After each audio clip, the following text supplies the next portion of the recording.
Perdamaian Iran, Israel, dan Amerika semakin jauh. Belum ada titik temu dalam waktu dekat mereka akan damai. Situasi semakin buruk saat dikompori Amerika Serikat. Amerika Serikat menyatakan sudah meledakkan bom di dalam 3 fasilitas nuklir yang dimiliki oleh Iran. Amerika Serikat ingin coba menekankan perdamaian dengan cara dia. Tapi di sisi lain menjadi ironi karena menekankan perdamaian diselesaikan juga dengan intervensi melalui militer. Maka situasi menjadi semakin runyam dan kemungkinan besar aktor-aktor lain akan banyak terlibat.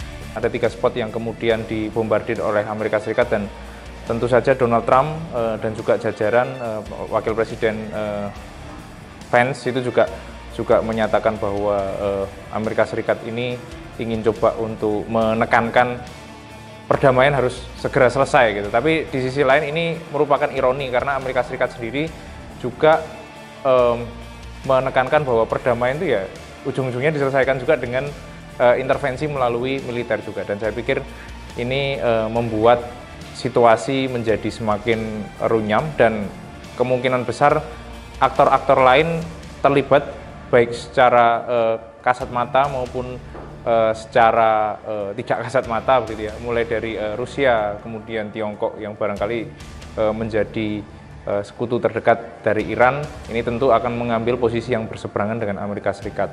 Nah, memang bukan berarti kemudian pakar-pakar yang menyatakan bahwa perang dunia ini semakin dekat itu semacam menakut-nakuti gitu ya. Tapi sebetulnya apabila siklus sejarah ini terus dikompori dengan berbagai macam situasi yang terjadi belakangan ini ya, ini akan pecah eskalasinya terhadap perang yang akan terjadi semakin meluas.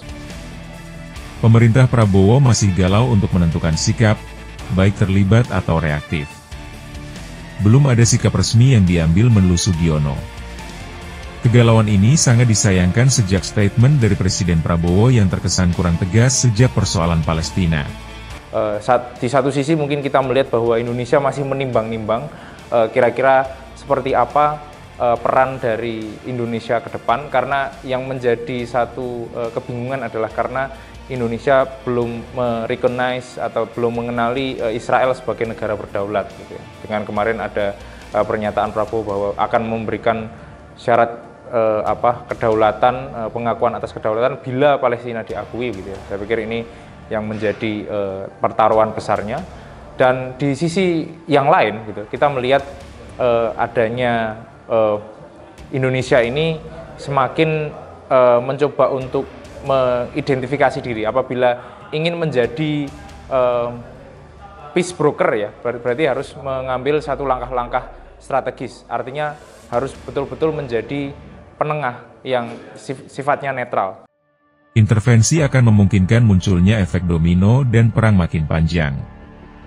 Banyak berdampak di berbagai macam sektor. Karena lokasi strategis Iran yang memiliki Selat Hormuz yang menjadi jalur vital perdagangan minyak dunia. Kemudian beberapa hal mempengaruhi harga dari komoditas seperti emas dan nilai tukar dolar.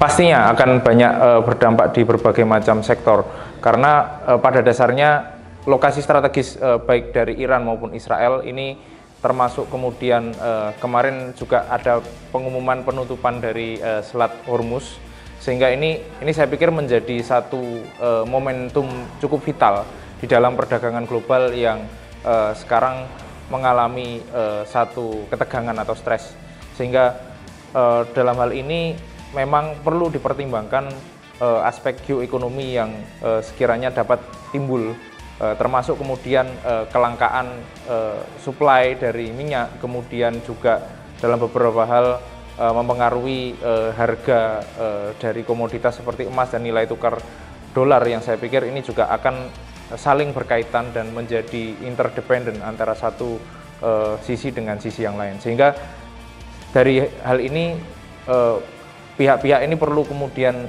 menahan diri apabila perang ini akan dilanjutkan. Apabila tidak, ya ini tadi banyak hal yang kemudian perlu dipertimbangkan. Termasuk Indonesia sekalipun, yang kemarin berbagai macam lembaga survei menyatakan bahwa Indonesia ini termasuk salah satu negara yang apabila terjadi perang itu diekspos secara berlebihan bahwa Indonesia nanti akan selamat dari efek-efek perang. Saya pikir ini tidak boleh di overglorifikasi. Kita tetap harus waspada dengan situasi global yang saat ini mulai tidak menentu dengan adanya perang. Perang Israel-Iran ini baru rintisan menuju Perang Dunia Ketiga.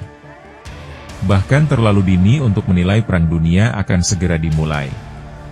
Serangan saling berbalas antara Iran dengan Israel dan menewaskan beberapa orang, serta intervensi Amerika dalam perang tersebut sudah berkali-kali terjadi. Ternyata hanya berhenti sampai di situ. Kemudian terjadi semacam pause. Jadi saya pikir ini yang kemudian masih perlu untuk dipertimbangkan. Kira-kira sampai sejauh mana risiko akan timbulnya perang yang lebih besar itu akan terjadi. Ini kan mungkin agak berbeda perspektifnya dari perang di Rusia dengan Ukraina yang memang estimasi awalnya hanya sebatas hangat-hangat gitu saja, kemudian lepas. Nah, perang ini sampai sekarang belum juga usai.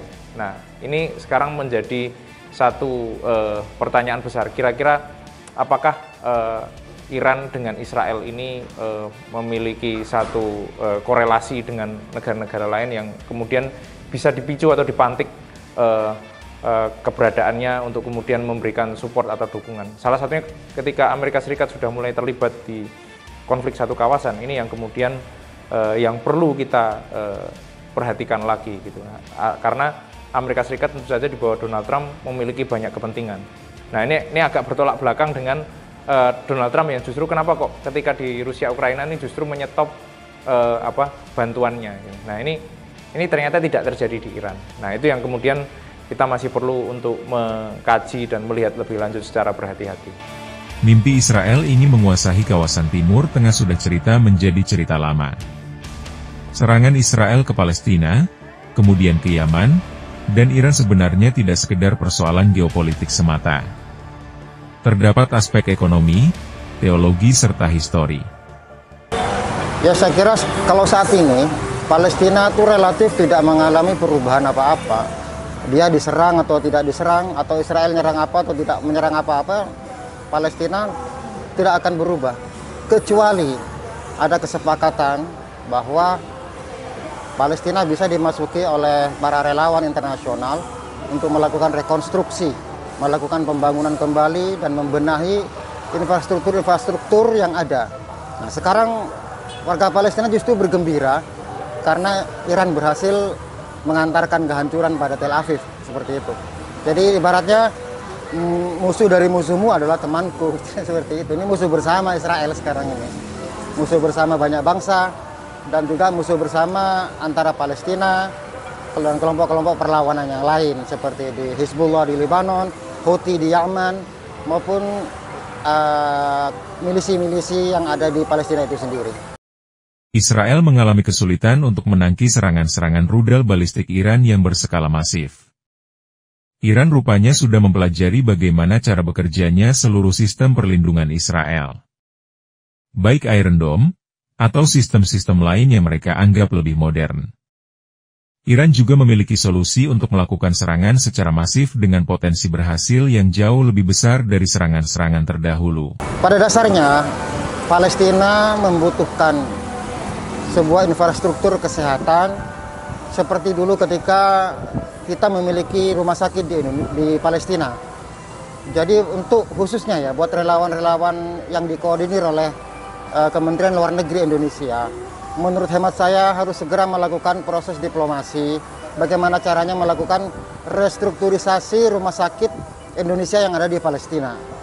Yang kedua, tetap mengupayakan bisa masuknya relawan-relawan internasional melalui Perserikatan Bangsa-Bangsa atau pasukan-pasukan perdamaian yang ada di Palestina, agar mereka bisa bekerja untuk membantu rakyat Palestina yang saat ini sedang mengalami kelaparan, ketiadaan sumber daya air, kesehatan, dan lain sebagainya. Saya kira menurut hemat saya seluruh komponen bangsa ini dan juga komponen bangsa internasional bekerja sama, menyatukan visi untuk bagaimana caranya membangun sebuah